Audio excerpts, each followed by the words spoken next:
Manchester United won, Fulham nil in potentially one of the most boring, dry, dull games of football that you will ever watch. And today, we get the excitement of breaking it down tactically. Before we do that, if you guys could quickly subscribe, that'd be great. And let's just get straight into the video. So like I said in the intro there, for large parts of this game, it was a lot of nothing happening basically. Neither team could really take control of the match. It kind of flowed from one team to the other, but neither team ever really did that much with the ball. Starting off with Manchester United in possession, there wasn't enough bravery, we weren't bold enough on the ball, and actually what we done pretty regularly was just played the ball long. You can see Onana actually attempted 25 long balls in this football match. Not many of them successful because Højlund was, let's be honest, terrible with any attempt at holding the ball up. But the problem is, for me in the first place, that United are even going long. Now, I don't mind that in the big games. When you're playing the toughest opposition, you can't play through the press. Sometimes you've got to go long, you've got to go over it.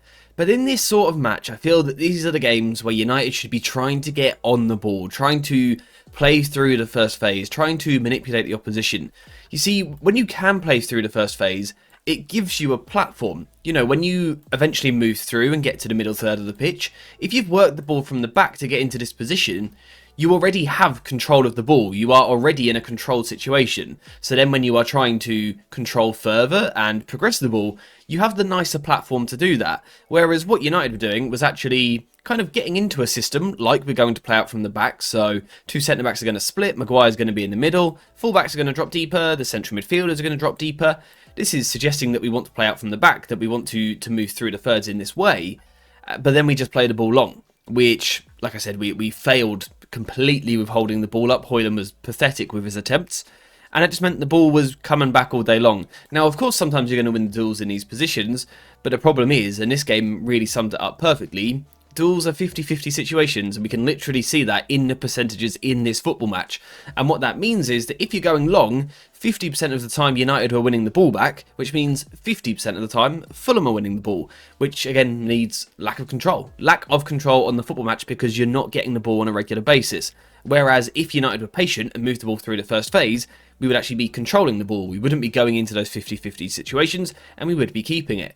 And I think one of the reasons why this is actually so frustrating is because it feels like a consequence of our own system. It is our own doing in these situations. And this is one of the reasons why the game was quite boring. Because in moments like this, Lisandro Martinez has got the ball, he's going to move it to Onana in goal. And we can see United are trying to get into a build-up situation here. Harry Maguire is higher than the other two centre-backs. Bruno Fernandes is making the movement across the pitch. And we actually end up with three players really nicely here, surrounding one Fulham player.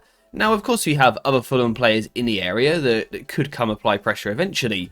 But for me, there's a real opportunity for United to try and move the ball into these positions, to try and play the way out from the back.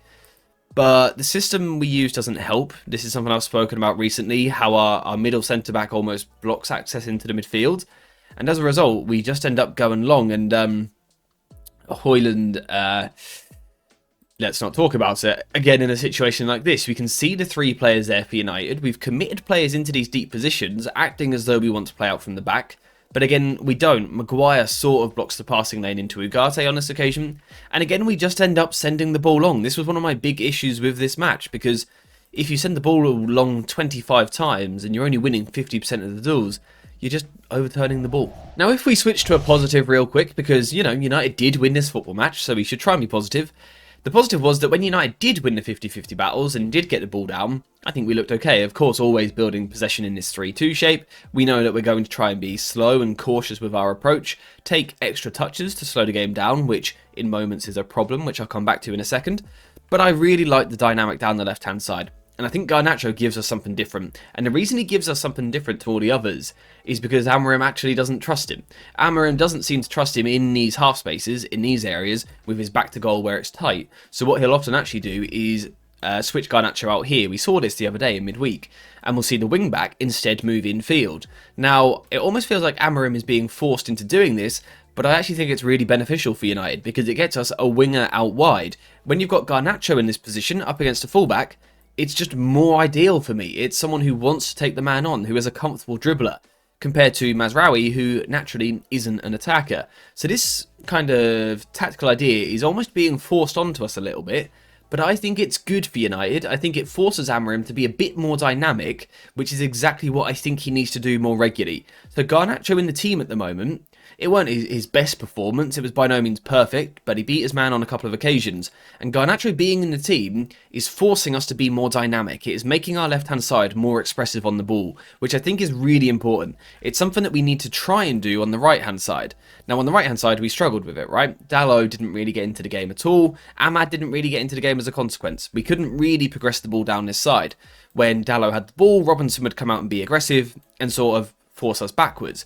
Whereas because of the rotation on the other side, it opened up tactical ways for us to move the ball forward. Because as Mazraoui would move in field here, so he starts wide and then moves inside the pitch, Harry Wilson for Fulham is going to follow him because he doesn't want his midfielders being overloaded in these areas. So Wilson's actually going to follow Mazraoui into this position, but what this does is it gives us really easy access out wide. And here is where you get the difference on the two sides of the pitch. Down the right-hand side, when we went into Dalot, Robinson felt that he could be aggressive on the front foot and force him backwards. Because Dalot's a fullback, he's not going to turn you, he's not going to knock the ball past you, it's not what he does.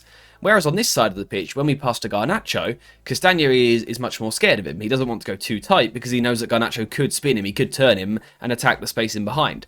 So Castagna just kind of steps off a little bit, and this is when Garnacho can then get the ball and be more aggressive. And it's why I think this left-hand side worked much better than the right-hand side. I thought we were quite effective down this side of the pitch. The movements, the patterns looked quite good. So you can see initially we're in this 3-2 base that we talk about all the time. But the idea was basically to switch the ball to the left-hand side, where we've got this. Garnacho wide, Mazraoui inside the pitch. This is good tactical evolution from Ruben Amorim. I'm enjoying seeing this. Like I said earlier, we saw it in midweek. It's good. Let's keep seeing it, because when you get a winger in this position, he wants to take the man on down the outside. Can you imagine Mazraoui trying to do this? No, but because we've got a winger here, he wants to try it, and is successful. And then the movement's actually really nice. Mazraoui then goes on a sort of overlapping run, but it's actually quite narrow. Garnacho finds him, and we actually get ourselves into a really good position. The final ball is just poor, and Dalot doesn't attack the back post well enough. But it's actually quite good for United. It's quite progressive down this side. Again, here with Lisandro Martinez moving the ball down this side, Garnacho wide, Mazraoui inside. It works quite nicely, and you can see the defender here doesn't really want to get too tight to Garnacho because he's a little bit scared of him. He doesn't want to get too close. But that leaves United with enough room to slip this ball in behind.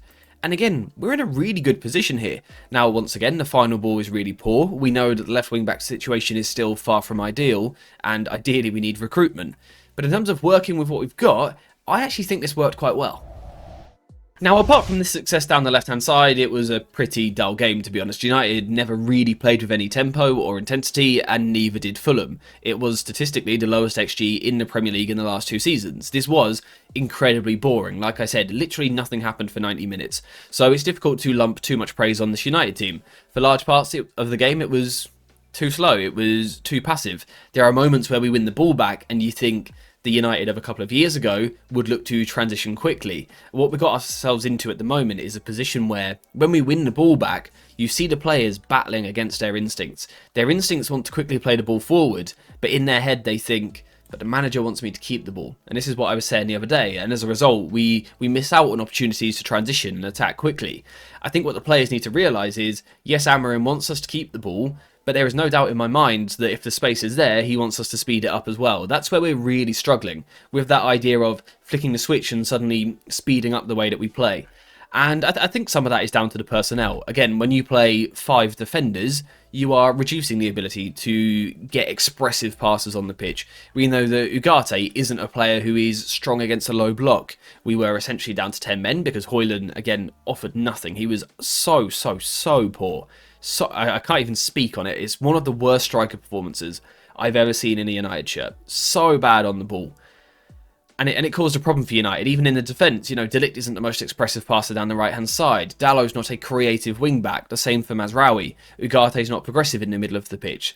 So it left us a little bit stale, really, on the ball. I would say the only other positive for me, really, was, again, something we were speaking about the other day. And that was when we get the extra centre-back forward. Lisandro Martinez, of course, he popped up for the goal, which we'll look at in a second. But I think tactically it's important. We were speaking about this against Rangers, how United get themselves into moments where it's almost like a mini rondo on this side of the pitch. So it's 3v3, it might be 4v4, whatever, but It's in these moments where you're trying to combine, you're trying to pull players out and then attack the space. But when it's man-to-man, it's actually quite difficult. But because we've got Lisandro Martinez coming from the outside of the defence and stepping forward into the space, he arrives as the extra man a lot of the time and actually the free man. And I think tactically that gets him into a really nice position. You can see it in a moment like this, very similar to what we looked at the other day against Rangers. United have 3 versus 3 in this moment. Now, on this occasion, the players on the ball perform really well. The small rondo is good. The work in the tight space is good. Bruno Fernandes plays the underlapping run of Garnacho. And again, you can see the dynamic attack here. Garnacho previously out wide, now inside the pitch. He offers us something. And as he moves into this position, the final ball, again, isn't good enough, but United have got into a good area.